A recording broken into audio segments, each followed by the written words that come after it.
કેમ છો મિત્રો? મજામાં? આપણા નવા બ્લોકમાં ફરીથી તમારું સ્વાગત છે.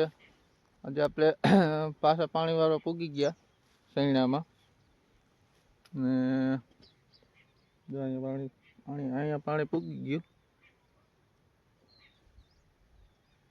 એટલું બાકી છે અને હવે સૈણામાં પોપટા લાગવા માંડ્યા છે.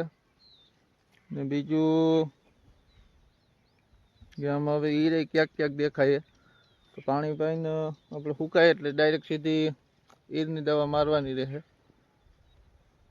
એવું કંઈક કરીશું, ઈર બીરની દવા મારીશું.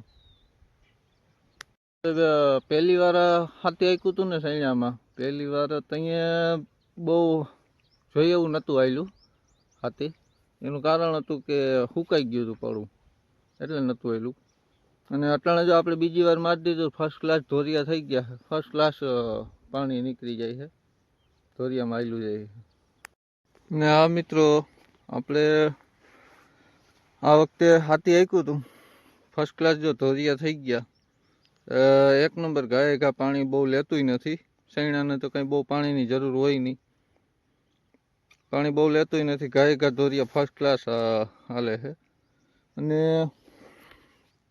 મિત્રો નીચલું પારિયું પી ગયું છે સૈણાનું. હવે ઉપલા પારિયામાં આવી ગયા.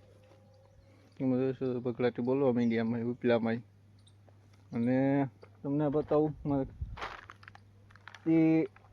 આ સૈણા છે ને એટલા બધી બરેલા છે. આ ઘઉંમાં જે દવા છાંટતો હતો ને એનો ફુવારો ઉડેલો છે. તમે પણ કોઈ ભૂલ ના કરતા. ઘઉંની દવા બહુ ડેન્જર આવે.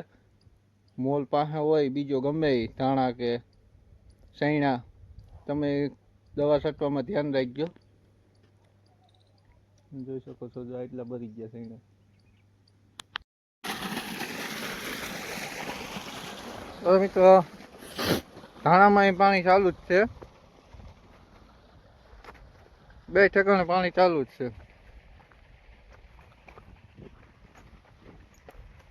બેમાં મૂકેલું છે, બે ઠેકાણે ચાલુ છે પાણી. તો મિત્રો આપણે હવે સાંજનો સમય થઈ ગયો છે અને આપણે હવે ઘરે ભાગ્યા. ફરીથી આપણે નવા બ્લોકમાં મળીશું કાલ. Bye bye.